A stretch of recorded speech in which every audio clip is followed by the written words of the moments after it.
দর্শক অবস্থান করছি টেকনাফ মেরিন ড্রাইভ সড়কে মন্ডারডেল নওঘাটে। আজকে মন্ডারডেল নওঘাটে যে একটা অনাকাঙ্ক্ষিত ঘটনা ঘটেছে সে দৃশ্য আপনাদেরকে তুলে ধরার জন্য আমরা এখানে এসেছি। তবে আমরা এখানে এসে যেমনটা জানতে পারলাম, সমুদ্র উত্তাল, ঢেউ বড় বড়, যার কারণে যারা বিশেষ করে জেলে পরিবার রয়েছে মাছ শিকার করে তাদেরকে মাছ শিকার না করার জন্য নিষেধাজ্ঞা দিয়েছিল আবহাওয়া দপ্তর থেকে। তবে সে আবহাওয়া দপ্তর থেকে নিষেধাজ্ঞা দিলেও তারা ফেরত দায়ে মাছ শিকার করতে গিয়েছে, যার কারণে আজকে আমাদের সামনে যে একটা অনাকাঙ্ক্ষিত ঘটনা ঘটেছে।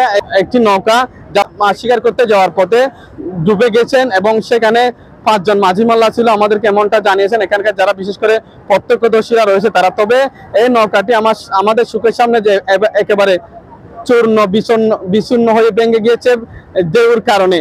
তবে আমরা এখানকার বিশেষ করে নৌকার মালিকের সাথে কথা বলছি, তিনি আমাদেরকে যেমনটা জানিয়েছেন 8-10 লাখ টাকা সম্পদ বছর 1.5 বছর দিদি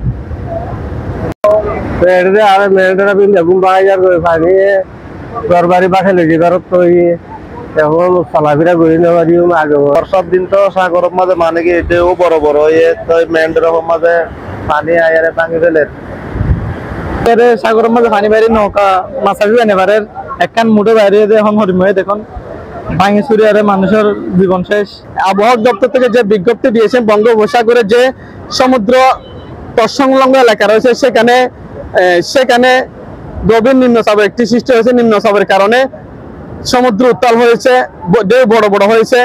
যে স্বপ্নে মেরিন ড্রাইভ সড়ক রয়েছে সে স্বপ্ন মেরিন ড্রাইভ সড়ক পর্যন্ত 10টি স্থানে ভাঙ্গন দেখা দিয়েছে। তবে ভাঙ্গন প্রতিরোধে সেনাবাহিনী একটি টিম সেখানে কাজ করতেছে, এমন একটি আমরা দৃশ্য দেখেছি। তবে যে স্বপ্ন মেরিন ড্রাইভ সড়কটি রক্ষা করার জন্য যে জিও ব্যাগ গুলো বিশেষ করে দিয়েছিল সেই জিও ব্যাগ গুলো পানিতে মিশে গেছে, যার কারণে সমুদ্রে ঢেউ সরাসরি আঘাত আনতেছে যে স্বপ্ন মেরিন ড্রাইভ সড়কের দিকে। এখানকার বিশেষ করে স্থানীয় মানুষের সাথে কথা বলছি এবং যারা উপকূলে বসবাস করতেছে তাদের সাথে আমরা কথা বলছি। তারা আমাদেরকে যেমনটা বলেছেন, প্রতি বছর বর্ষা মৌসুম আসলে এই ধরনের সমুদ্রের ঢেউ বড় বড় হয়, সমুদ্রের উচ্চতা পানি বৃদ্ধি পায়, যার কারণে সরাসরি আঘাত আনে স্বপ্ন মেরিন ড্রাইভের দিকে। তারা যে একটা দাবি জানিয়েছেন, বিশেষ করে এই স্বপ্ন মেরিন ড্রাইভটি রক্ষা করতে হলে স্থায়ী একটা সমাধান তারা চাচ্ছেন। তবে এই ধরনের গুলো দিয়ে সমাধান কোনোদিনও হবে না। সমাধান করতে চাইলে এখানে শক্ত আকারে যে ব্লক দিতে হবে, যার কারণে ব্লক দিলে হয়তো এখানকার বিশেষ করে স্থানীয় মানুষগুলো রয়েছে তারা সুস্থভাবে সুন্দরভাবে তারা বসবাস করতে পারবে বলে আমাদেরকে জানিয়েছিলেন। দর্শক, এই ছিল আমার সর্বশেষ। যুক্ত হয়েছিলাম টেকনাফ সমুদ্র সৈকত থেকে মোহাম্মদ তুফাইল, চিটাগং ট্রিবিউন।